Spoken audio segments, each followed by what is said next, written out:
बच्ची पे सारा जुल्म तो आप लोगों ने किया। शुरू दिन से उसकी सास की बात मानते चले गए। अरे शुरू में ही अगर खरा सा जवाब दे देते ना तो आज ये नौबत नहीं आती। पहले ही दिन चूहा मार देते। चूहा?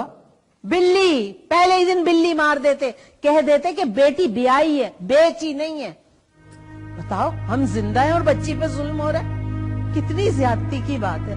डॉक्टर ने कहा है कि बच्ची को आराम कराओ, नहीं उठा के भेज दिया खामखा में कि वो सौस नाराज हो जाएंगी। बताओ, उस कमबख्त मारी को तो लड़ना है? वो लड़ेगी, आज लड़ेगी, कल लड़ेगी, हफ्ते बाद लड़ेगी। बच्ची एक हफ्ते आराम तो कर लेती। बस कर दीजिए चंदा भी, बस कर दीजिए, खुदा के वास्ते खामोश हो जाएं आप। अरे अस्मत, हम तो खामोश हो जाएंगे लेकिन नायाब खामोश नहीं होगी। उसे कैसे चुप कराओगी? उसके आंसुओं का भी दुख नहीं तुम्हें जरा सा? उसके ससुराल वालों को तुम जरा खामोश नहीं करवा सकी, जिसकी चीखें उसका कलेजा छन्नी करती नहीं? बेटी से तो जरा प्यार नहीं, जरा परवाह नहीं तुम दोनों को। खुदा के वास्ते चुप कर जाए चंदा भी। हमारा भी कलेजा छन्नी हुआ है। हमें अपनी औलाद का दुख नहीं होगा? क्यों नमक छिड़क रही है? क्यों कर रही है ऐसी बातें? सफदर मियां, दिल दुखा है ना तो बोल रही हूँ, वरना मैं तो फुप्पी हूँ। आप लोग तो माँ बाप हैं, आपका गम ज्यादा बड़ा है। अगर शुरू से मेरे मशवरे पे अमल करते ना तो ये औरत इतना आगे नहीं बढ़ती। अरे ऐसे लोगों से दबा नहीं जाता है, उन्हें दबा के रखा जाता है। ये चीख मारे, इनसे ऊंची चीख मारो, सीधे हो जाते हैं ये लोग। इन्हें कोई टकरा नहीं मुझ जैसा, फिर बता देता इनको। बताओ, औरत ने तो ऐसा दिमाग खराब किया है जैसे लगता आसमान अपने दोनों हाथों पे थामा हुआ है। चंदा भी, हर बात पे लड़ा नहीं जाता। और बात सुनिए, मैके वाले हर बात में नहीं बोला करते। बीवी फिर अपनी बेटी को ऐसी तरबियत देती कि वो अपने हुकूक की जंग लड़ सकती। चंदा भी, हमें बहुत फख्र है अपनी तरबियत पे। हमने बहुत अच्छी तरबियत की है नायाब की। वो हर किस्म के हालात को सह सकती। लड़ाई सिखाना कोई अच्छी तरबियत में शामिल नहीं होता।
कि उनका बच्चा कहाँ है।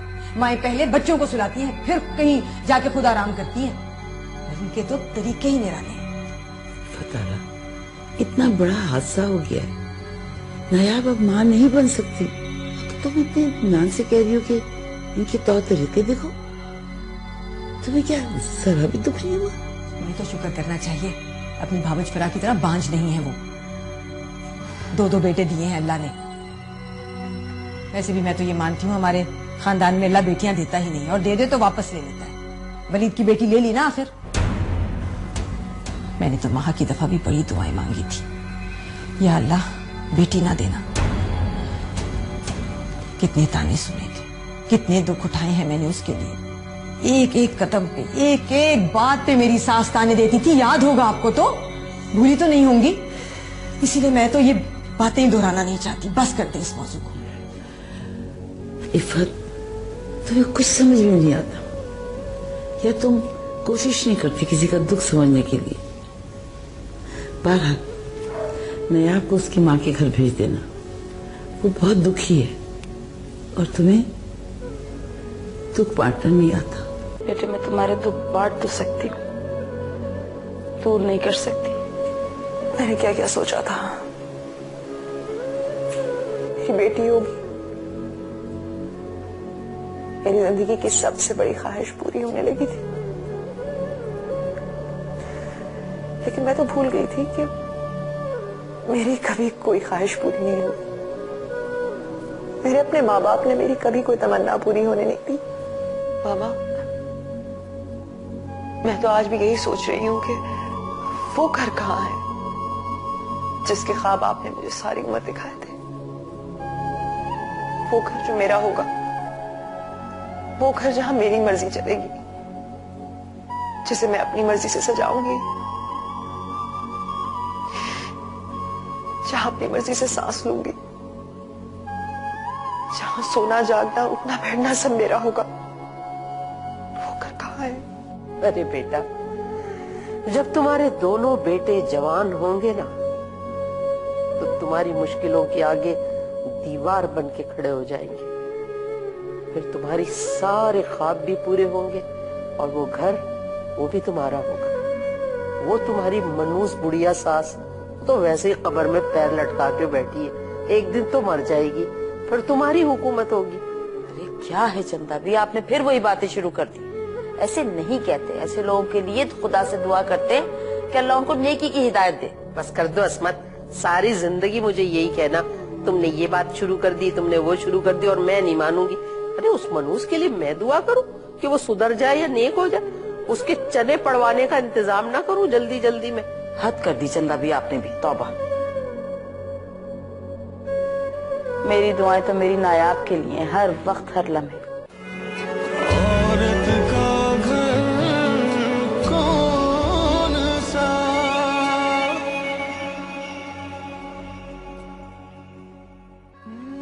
हमें माफ कर दे अल्लाह।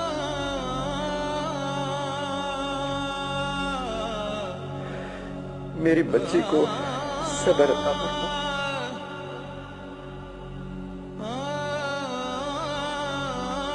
उसे उसकी किस्मत के सारे दुख थे, अगर उन्हें सहने का हौसला भी अता फरमा मेरे अल्लाह।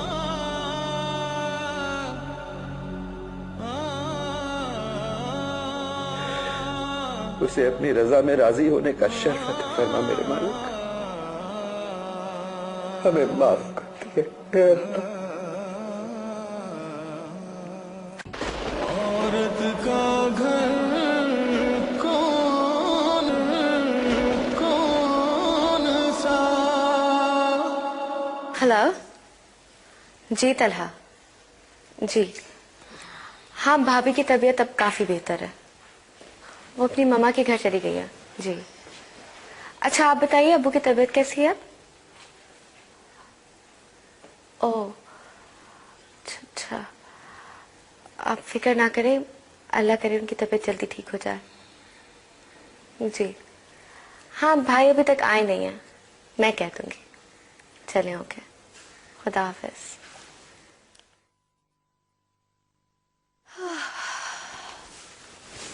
क्या कह रहा था? अब्बू की तबीयत ठीक नहीं है, भाई नहीं आया अभी तक मामा? बेटा कल भी वो देर से आया था। जी बिल्कुल ठीक कह रही हैं आप आने दी। 2 बजे तक तो मैं जाग रही थी, तब तक तो आए नहीं थे वो, और अभी भी देखे ना मामा 1 बज गया। बैठे होंगे कहीं ससुराल में बीवी के पहलू से लग के। इफ़त आरा, अब हर चीज पे इतराज करना बंद कर दो। वो जो कर रहा है वो ठीक कर रहा है। उसकी बीवी इतना बड़ा सदमा झेल रही है, उसे शौहर की जरूरत है। अब बेटा जो दुख सुख मियाँ बीवी आपस में कर सकते हैं, हम माँ बाप के साथ नहीं कर सकते। रहने दे आनी भी, ये सब बीवियों के चोंचले हैं और ये बेवकूफ मर्द बैठ के उनकी शक्लें तकते रहते हैं। और जो तुम अपने मियाँ के साथ करती थी, क्या वो भूल गई हो? कुछ नहीं भूली आनी भी, कुछ नहीं भूली। हमारी तो मजाल नहीं थी कि सास के सामने शौहर से बात भी कर जाते। अपने कमरे में जाने के लिए भी सास के सोने का इंतजार करते थे। इतनी शर्म थी हम लोगों में। और एक ये आजकल की बहुएं हैं, हमें ये कह के कमरों में चली जाती हैं कि शौहर बुला रहे हैं। लीजिए, शर्म नाम की कोई चीज ही नहीं है इन बच्चियों में। जब तक हमारी सास जिंदा रही, हम अपने मियाँ से बात करने को तरसते रहे। और सास के मरते ही इम्तियाज अहमद पे ऐसा काबू किया कि वो बोलने के लिए तरसते रहे और तुम सुनाती रही। इम्तियाज को तो खुद ही ज्यादा बोलने की आदत नहीं थी, आप तो जानती हैं सब। हाँ, उनके मुंह में जुबान थोड़ी थी। वो खामोश इसलिए थे कि उनका ख्याल था कि उनकी माँ ने तुम पर बहुत जुल्म किया है। वरना मर्द खामोश थोड़ी रहते हैं। जरूरी थोड़ी है कि वो सबके सामने बीवी की बेइज्जती कर दे, लेकिन अकेले में 4 बातें जरूर सुना देता है।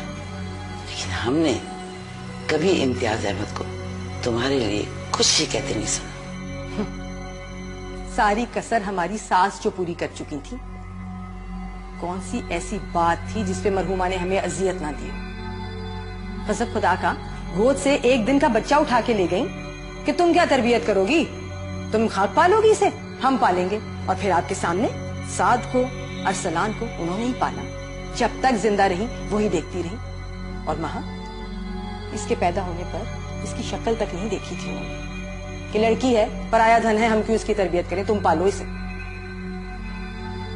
कौन सी ऐसी बात थी जिसपे उन्होंने हमें अजियत ना दी? फिर भी हम एक लफ्ज नहीं बोले, कुछ नहीं बोले। ना कभी शौहर को ये कहा कि अलग घर लेके दो, अंबर की तरह कि शौहर को और बेटे को लेके ही अलग हो गई। सारी जिंदगी जुल्म सहते रहे, जबान से उफ तक नहीं की।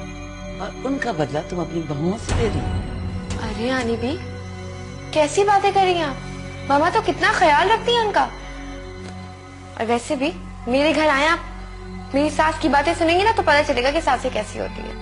कहने दो महा, कहने दो इन्हें बहुत हमदर्दी है ना नायाब से। बहरहाल इफ़त आरा, कल नायाब घर आ रही और खुदा के वास्ते हाथ जोड़ आप उसे कुछ ना कहें। भाई आने भी, मामा क्यों कुछ कहेंगी उनको? और मामा, भाभी की तबीयत काफी खराब है, उनको सख्त आराम की जरूरत है, उनका बहुत ख्याल रखिएगा।